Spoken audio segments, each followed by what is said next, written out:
Pinaghahanap na ngayon sa Cebu City ang isang babaeng dumukot naman sa 3 buwang gulang na sanggol.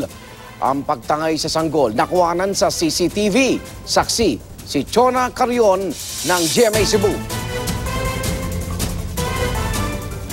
Noong unay kakwintuhan lang ni Aling Maricel sa videong ito, ang babaeng nakilala sa harap ng Cebu South Bus Terminal nitong November 2. Kasama niya noong habang nagtitinda ng sigarilyo at candy ang 3 buwang gulang na anak, na maya-maya pa'y karga ng kausap na babae.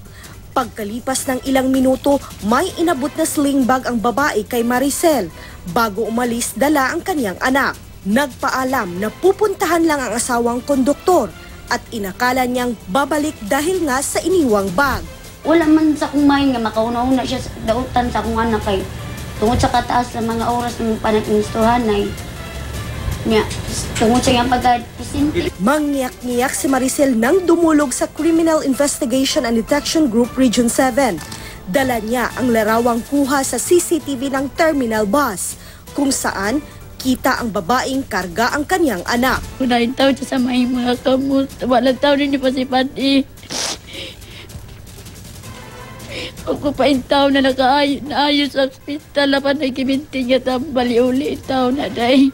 Sa ngayon, patuloy ang investigasyon. Titignan natin kung anong mga makikita nating unusual actions ng bawat isa doon nandoon sa CCTV.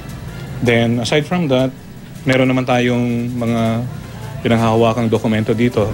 Nito lang June 23, 2014, nakunan din sa CCTV ang pagtangay sa 1 taong gulang na bata sa bus station sa Pasay. Chona Carion ang inyong saksi.